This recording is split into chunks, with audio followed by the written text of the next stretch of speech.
Hello, beautiful people. Thank you for coming back to our podcast. I am Viv. I am Olivia or Liv. And thank you so much for returning to see our journey to our major project.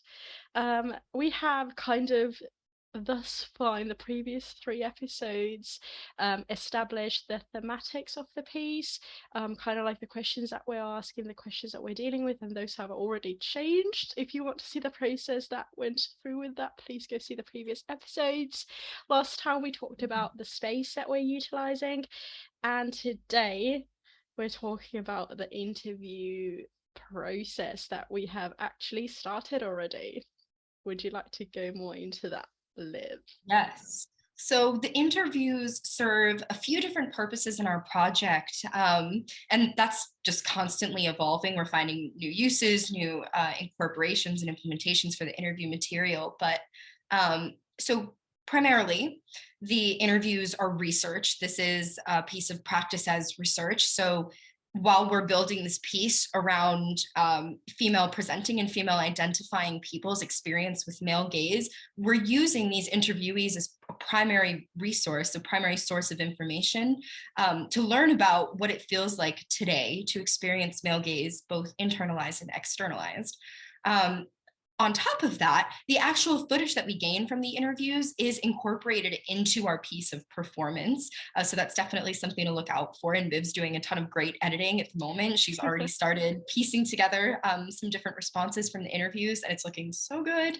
On top of this, something that we've uncovered more recently is that the interviews serve as a score for the entire piece. So even bits of movement, just like that, what I was doing now, that an interviewee might have done while they were speaking, or just something based off of what they said, those little pieces of movement and personality really are now being injected into the piece. Viv is working on a bit of movement, and we're talking about how we can take that even further at the moment, taking the things that we're gaining from these interviews, what we're learning about people's very specific and unique experiences with male gaze, and talking about how we can take the things that they've said that are so specific and unique and personal and use those bits of movement or information or experience to shape the way that our piece looks and feels.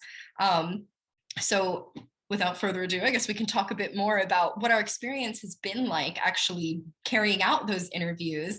I know Viv is really excited about a recent development in the interview process. If you'd like to talk about it, I know you're dying. So.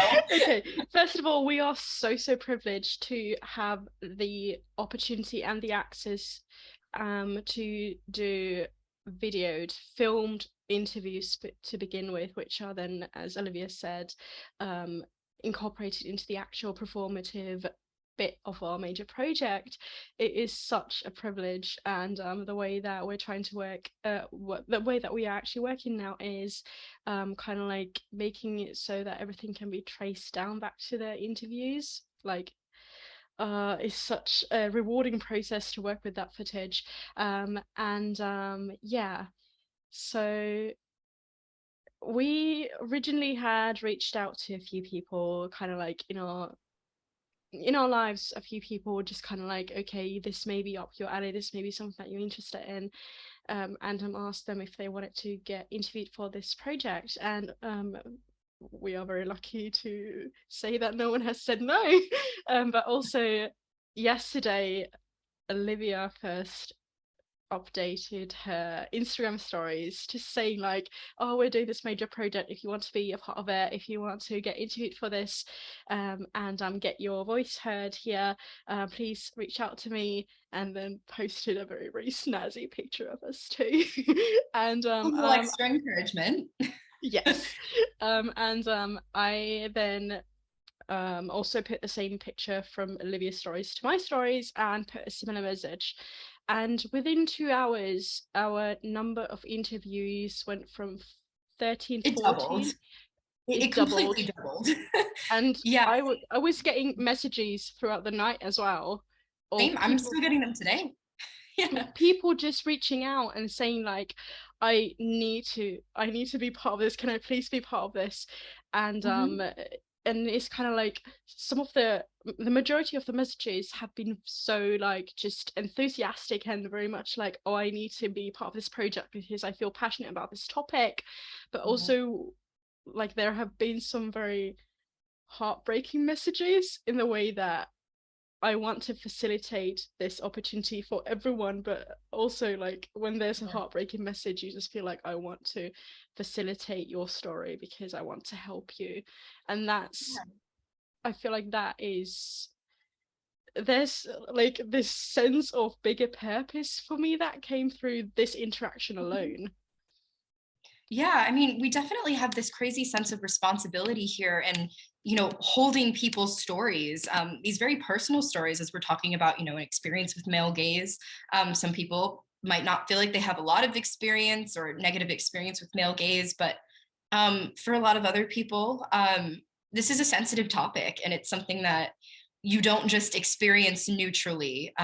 Male gaze can be really damaging. And we're just talking about straight male gaze as experienced by female presenting and female identifying people at the moment. There are, of course, other types of male gaze. There's queer male gaze. There's so many different kinds, but this is just what we're focusing on. And it's crazy is that pretty much all I said on my Instagram story is, for our dissertation sort of project, because I knew none of my friends in the US would know what major project meant. I have to say it's a dissertation.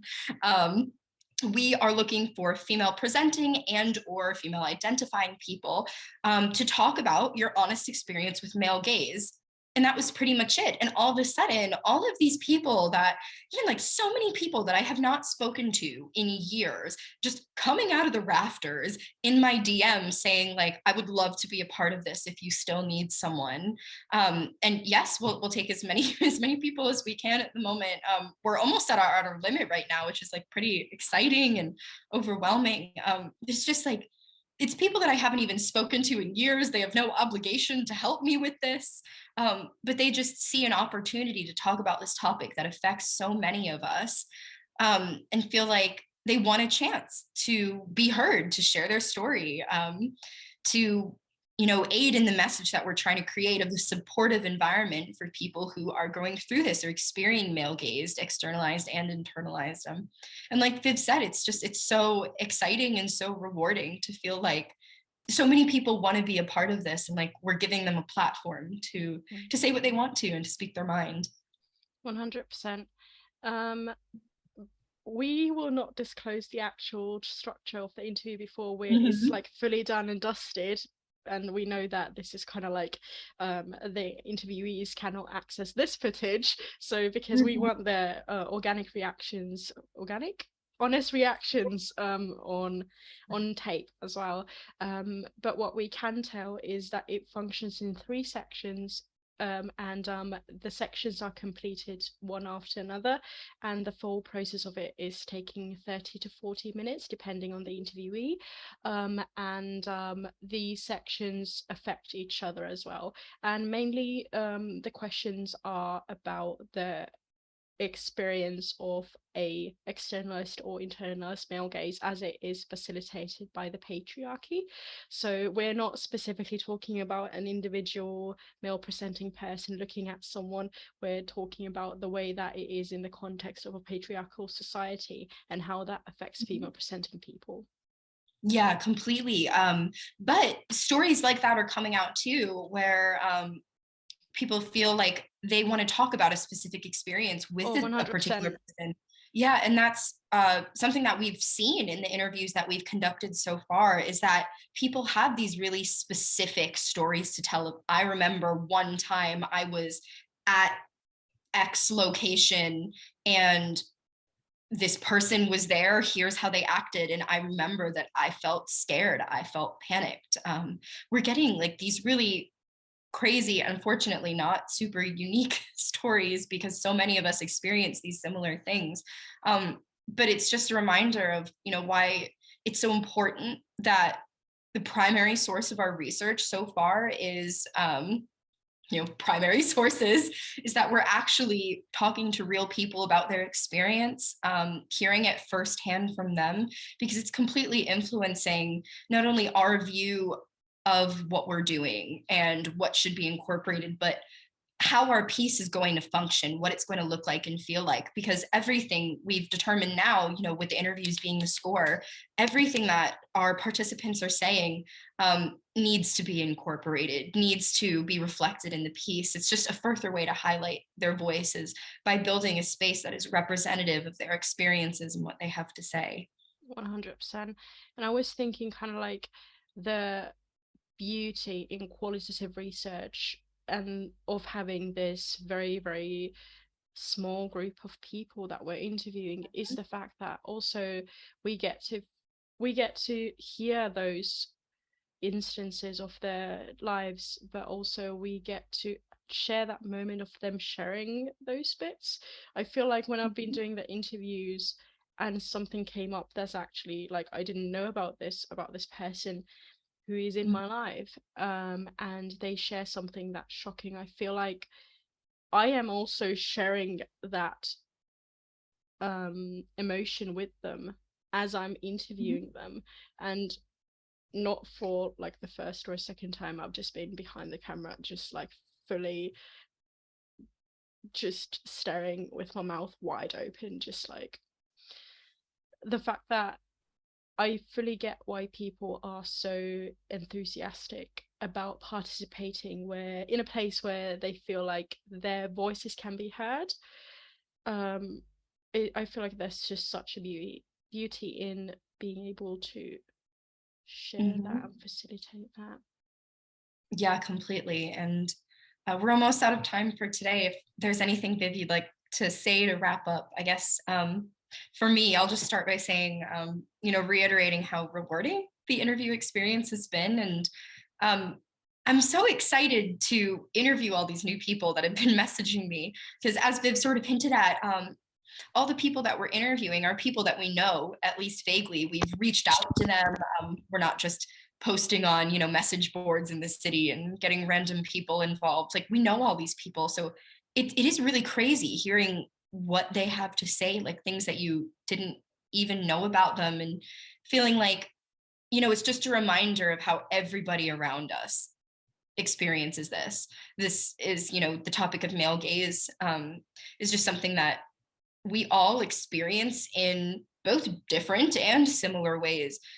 So it's crazy that like we're interviewing people of, because Viv and I are both international, partially because of that and just because of the people that we know, we're interviewing people from different countries, different backgrounds, races, Oh yes. socioeconomic backgrounds, different ages, different belief systems. And because of that, all of that influences their own personal experiences a bit, and we're getting very unique stories from them. But with every single person's response so far, there's so many similarities to each other of this is really a universal experience, unfortunately. So that's been a really interesting thing for me, at least, is, with all the diversity in our participants, just seeing the similarities that pop up, Mm, these things that really everybody has to deal with, and mm, highlighting that. mm. And going off from what you just started talking about with the international aspect of this research, we're not Mhm. talking just Europe only. We're talking about continents of. Yeah. Uh, Mhm. I feel like there's at least 3 or 4 represented currently, so that is a wide Mhm. selection of people that are sharing their experiences concerning this topic. So, Yeah. and that is such a richness, and I feel like that alone is bringing so much value to it. And Mhm. I'm just sincerely on such a hype about the fact that I feel like we're making something big. I feel like there's a possibility that we can make a difference, and that feels very humbling, but simultaneously as well, I feel empowered by it and Yeah. super happy to be sharing this with you. Yes, completely. So happy. And we'll keep you updated as we move along and continue interviewing people, because it seems like we're just halfway through that process now. We've just gotten so many more Barely responses. halfway. Halfway. I think in the next 2 weeks, I have like 10 interviews scheduled now, so it's going to be busy. But yeah, we'll keep you posted. And that's all for today. Thank you so Viv, I'll much. give you the honors. Thank you. Thank you so much for joining with us today. And we'll keep you posted. And thank you. We'll see you soon. Bye.